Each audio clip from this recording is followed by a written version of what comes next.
It looks like the Pac-12 has worked themselves back from the grave. What is up, everybody? It is Jake with Master of Football back at it again. Happy Wednesday. Thank you so much for being here. If you want to be up to date on everything college football, pro football, Madden, EA college football, NFL draft, anything related to American football, hit that red subscribe button. You will not be disappointed. Also, hit the like button too. And if you're on Twitter, hit the follow button as well. Like, share, comment, subscribe, and follow, and like and retweet and all that kind of stuff. Without further ado, let's get into the video. Oh man, we got some big news that came out of Pullman, Washington, of all the places in the world. Now, again, there was a leak that happened recently. We're going to go into it really quick. It happened late yesterday. For me, it's coming out like right now, but I'm going to post this in the future. But there's a huge leak that has many implications based off it. It looks like the Pac-12 may yet survive because Washington State, arguably one of the least secure of the teams in conference realignment from the Pac-12's perspective, they believe in the conference because it looks like they're signing a grant of rights. So I encourage you to follow not only both of these people, Bob Thompson, RTL Sports. He is a retired president of Fox Sports Networks and the Big Ten co-founder. And again, your boy is awesome. And first, Bob, if you get this, I'd love to have you on the show. Second of all, also Genetics 56 right here, who does a lot of Big Ten information and a lot of conference realignment and, college football kind of stuff here. It looks like here that it looks like asking for pre-approval to sign the grant of rights. There is a meeting they're going to be going over that's going to be coming up in a couple of days. It's very important here to understand a couple things here. First, we need to get into two names that appear on these first couple of pages here because it's really important to understand who we're talking about. The first one here is your good old boy, Kirk Schultz. So we come down here, the president of Washington State University, Kirk Schultz. And again, he's the 11th president for Washington State University and a tenured professor in the Gene and Linda Voiland School of Chemical Engineering. So your boy, remember, Kirk Schultz, president of Washington State. Then in addition to that, Senior Assistant Attorney General, Division Chief Nathan Dean. So Nathan Dean, AG, a Senior Assistant AG, and then Kirk Schultz is the president of Washington State. So again, I got friends in cool places. That's all I'm going to say here. One of those friends was able to send me this screenshot of the action items they're going to be going over. So let's read through this so we understand what's going on because unfortunately, it's a lot of legalese and legalese sucks. I hate legalese. But anyways, let's continue on what this says here. Action item number 4, delegation of authority to assign athletic media rights. Kirk Schultz, president. Nathan Dean, assistant Attorney General, excuse me. So the subject, delegation of authority to President Schultz or designee to approve, amend, and execute contracts or other agreements related to the university's athletic media rights. So again, if anybody's out there thinking, oh, this isn't related to media rights, it literally, based on somebody who is a president of Fox Sports, and basically what it says right there, this is a media rights, a sports media rights, signing situation. Proposed that the Board of Regents approve a delegation of authority to President Schultz, authorizing the president or his designee to approve, amend, and execute contracts, and again, I hate legalese, but it's what it is, or other agreements related to the university's athletic media rights submitted by Kirk Schultz, supporting information. In order to facilitate future revenue sharing agreements with athletic conference partners, you see that word there, partners, it will be necessary for the university to execute a contract or series of contracts and agreements regarding the use of its athletic media rights. The cumulative budgetary impact of said contracts, first of all, you guys tip me because this is ridiculous. Saying all this crap right here. Said contracts or agreements will be in excess of $5 million. So let's just read that one more time. The cumulative budgetary impact of said contracts or agreements will be in the excess of $5 million. I would sure hope so. Big Ten just got like $100 million, so it's in excess of $5 million. President Schultz's current delegated general contracting authority. It is highly likely business necessities will dictate that the execution of said contracts or agreements will need to occur on an expedited basis, a necessity difficult for the Board of Regents to manage as a body.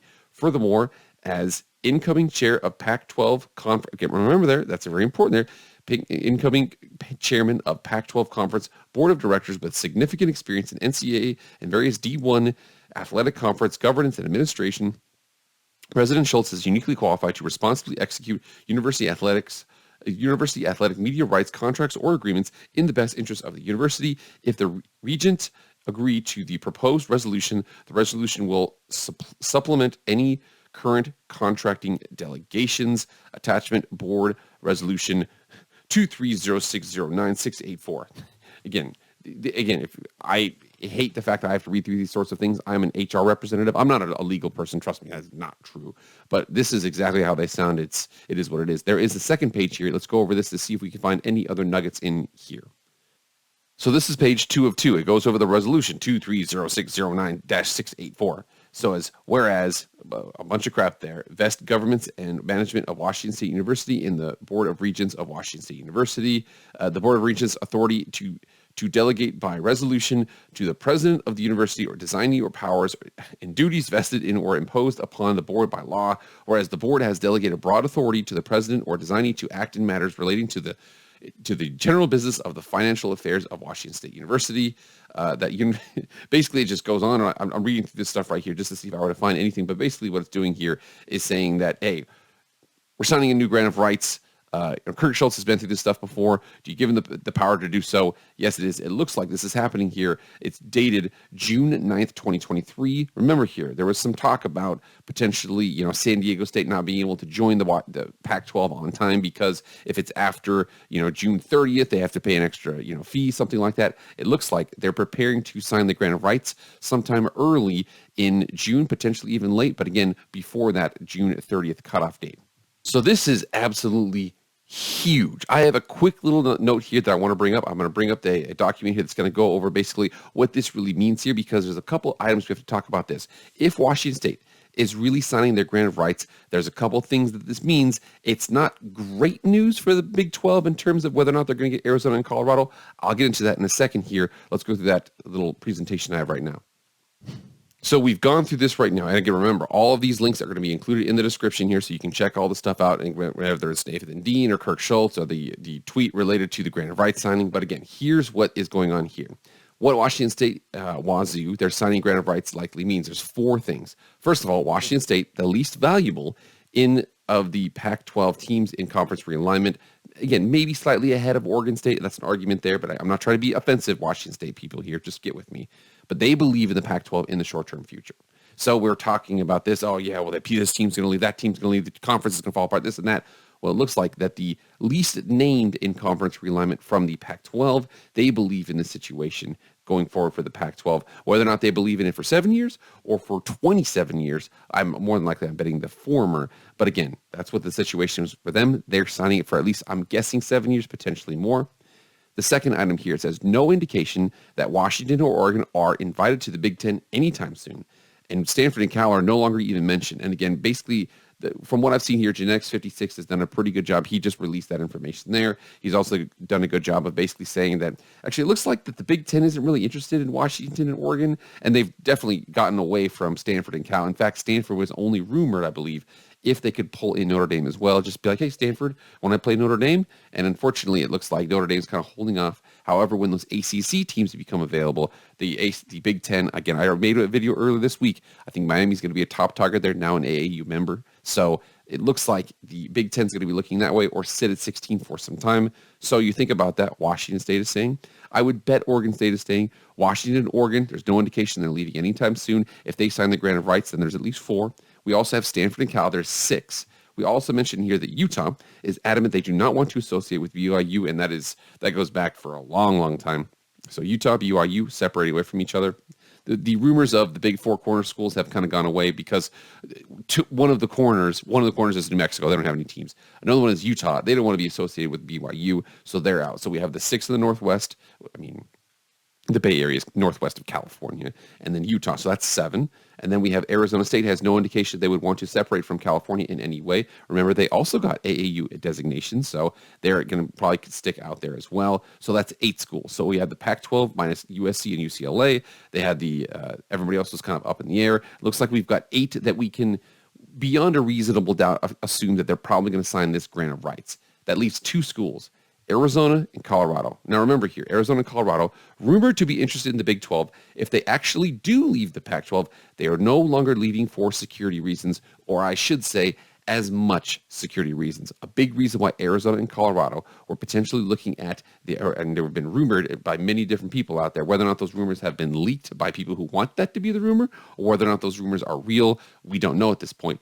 However, we do know that Arizona and Colorado, if they leave, the grant of rights is on the table. Washington State looks like they're going to sign it. I would guess Oregon State is going to sign it. There's no indication that Washington or Oregon, unless they want to turn independent, they'll probably going to sign it. We've got the Bay Area schools who really are no longer, once the ACC schools kind of started getting talked about a little bit, the Cal and Stanford really fell off the map in terms of being talked about. Arizona State hasn't really been, there's not a lot of rumors about Arizona State in the Big 12, so they're kind of backing away. Utah doesn't really want to be associated with BYU.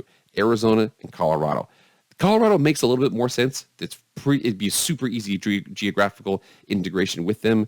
But remember here, one of the big reasons why was because Colorado, they want a deal signed. They want a deal signed. What's going on with this deal? What's going on with this deal? Well, now it looks like Washington State is signing the deal. So I would guess this is going to start a domino effect. It's going to get to Arizona and Colorado, and it's going to be, do you want to take a chance, go to the Big 12?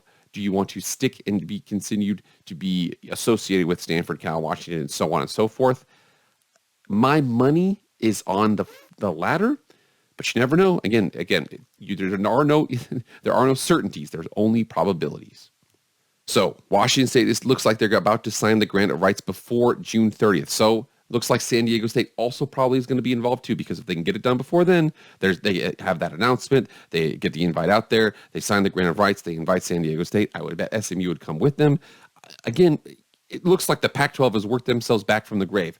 Washington State's going to sign. I bet that Oregon State's going to stick with them too. Washington and Oregon don't look like there's a Big Ten invite coming anytime soon. Stanford and Cal don't have any invites coming from the Big Ten anytime soon. They're actually going to take ACC schools probably before them. Utah doesn't want to be associated with BYU. Arizona State is probably not going to want to disintegrate themselves from California. Arizona and Colorado, it's no longer for security if they go to the Big 12. Now it's because of just the new thing to do. I don't know if they're going to do that.